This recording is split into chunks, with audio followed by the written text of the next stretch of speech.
If you are a beginner developer, probably you are extremely overwhelmed by all the available information, all the possible paths that you could pursue to actually land that first developer job.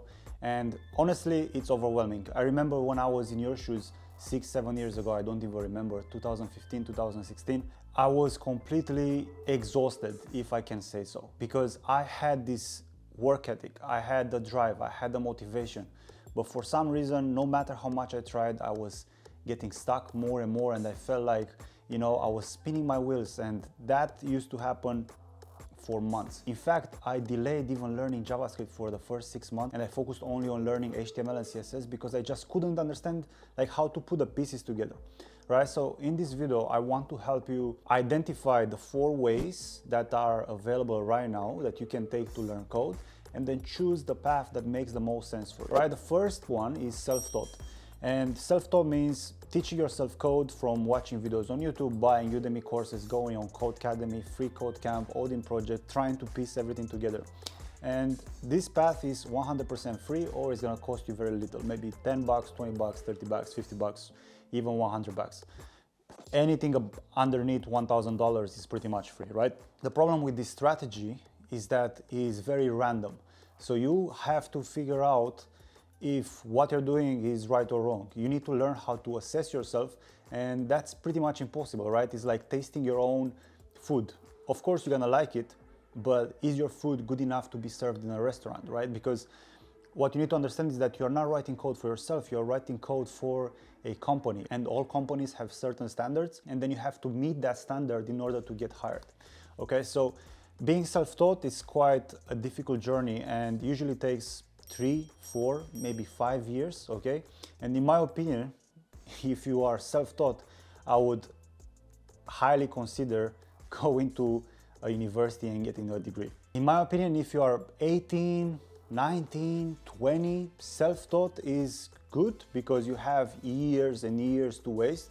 So if you are a complete brokey, fine, be self-taught, do that, okay? If you have time to piece for the next 3-4 years, go and do that. Be self-taught, no problem, okay? But then there are more efficient ways to actually learn code and getting hired, right? It's not about being right and being proud, oh, I've done it by myself. The point is to actually get a job, right? To get paid for your work. The second alternative to self-taught is by going to a coding bootcamp. And a coding bootcamp is a place where you spend 3 months, usually full-time, so that means you have to quit your job. And ideally, you will be taught by experts, how to learn code. You'll be learning code, and then at the end, you'll be so good that people will hire you.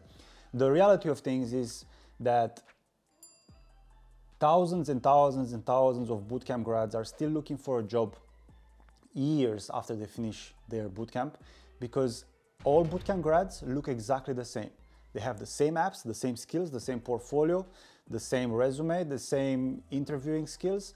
Everything about them is the same. And I could say the same about, the self-taught devs, because they are copying websites from Udemy and whatnot, and they think they are different.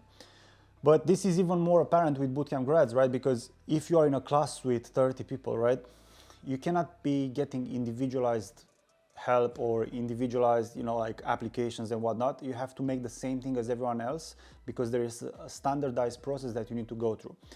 If you go to a coding bootcamp, you'll be out, in like 3 months, maybe 6 months if it's longer. But then you have to hope for the best and usually end up being self-taught and going through the same, process as self-taught developers. You go and buy the Udemy courses, the Codecademy stuff, subscription and whatnot. So that's not good either. Then the next option is to go and get a degree. A degree is very expensive, right? Costs, 80 grand, 100 grand, 120, depending on where you're gonna go. And it's gonna take you a lot of time. So it's usually gonna take in between 3 and 4 years. And I don't know about you, but that means that you might have to quit your job in order to be able to pursue that full time. So a degree is ideal, right? Because you'll have all the skills necessary. You'll know all the computer science fundamentals and you'll be solid, right? So you can go and pretty much get an internship into Amazon, Facebook, Google, if that's what you want. But that's not the best option if you are in your late 20s or early 30s. If you have a family and whatnot, you have responsibilities. You cannot just take the same risk and approach as an 18, 19, 20-year-old that's broke, unemployed, and lives with their mom in their basement, right? So the fourth option is to become an apprentice. And apprenticeships are not something new. Apprenticeships have been always a thing, especially in arts. I'm an artist, right? So in school we learned about Leonardo da Vinci, Michelangelo, all these big artists from Italy from like 500 years ago. And all these guys were learning from a teacher or a painter, right? Which was showing them like the ropes, how they have to paint, etc., etc. I guess they were receiving feedback on their work and whatnot. They were being supervised. And if you are going to get a job, right, how do you think you're gonna learn? You're gonna learn from other people, from your mentors. So you'll be an apprentice in your first job, actually.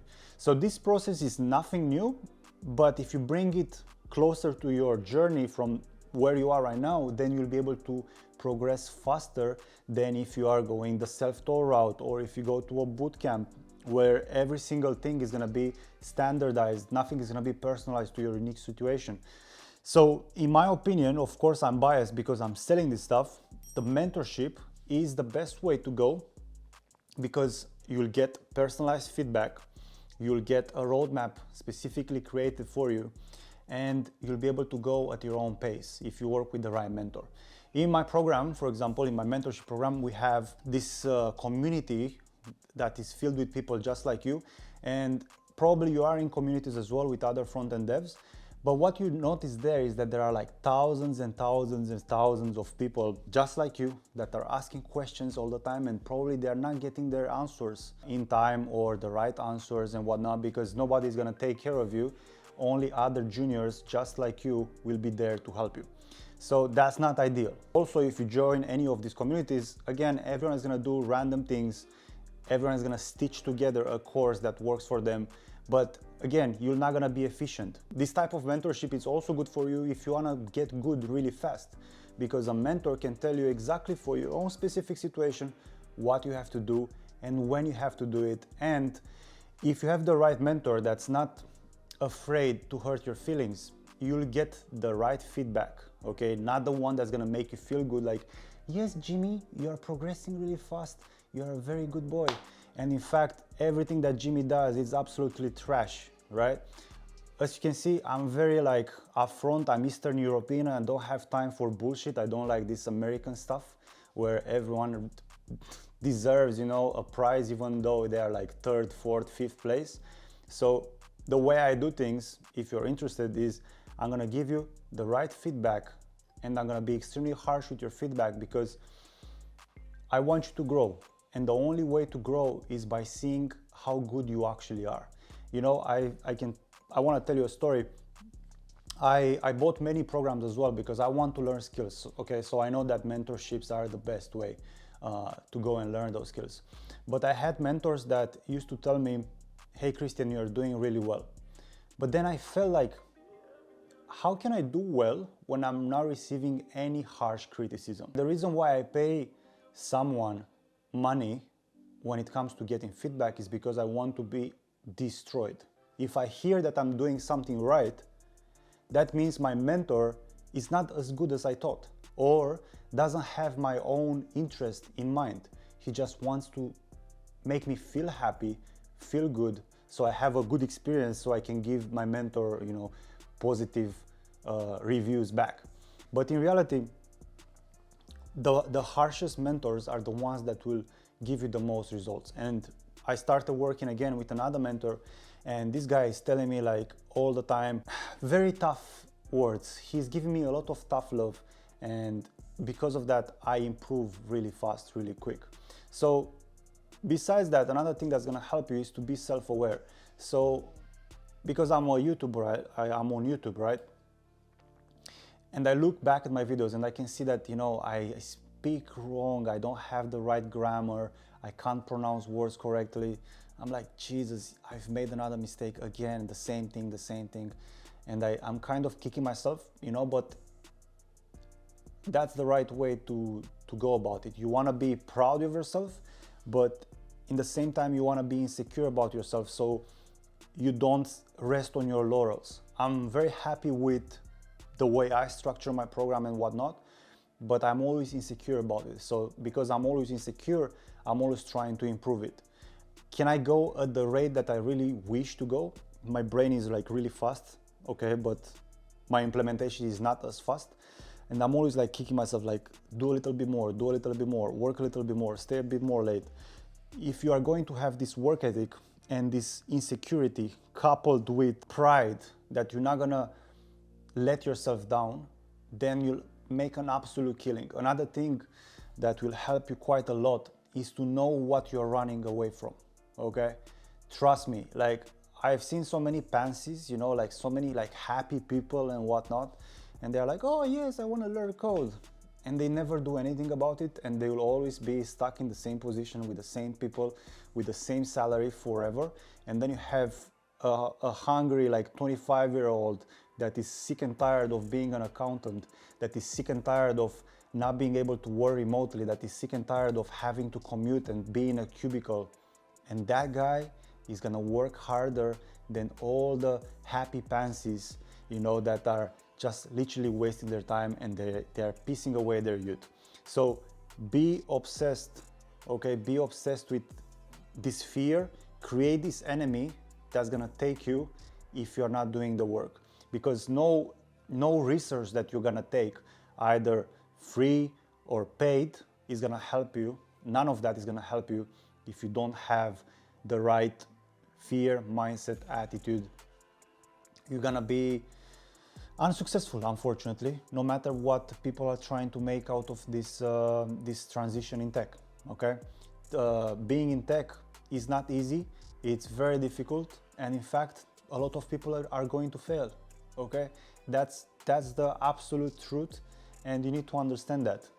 I'm trying to tell you this, not to discourage you, but to encourage you, because I know other people are now watching this channel and they have the wrong expectations, and whenever they hit a roadblock, they will quit, and then there is more for you. So that's fine. It's supposed to be hard, so we can filter out the people that are not willing to put in the work, right?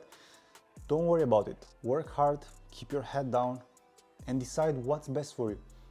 Free and waste your time, or paid, and you know, it's better to go travel by private jet than by bicycle. So that's up to you. Anyway, I'll see you in the next video. Bye bye.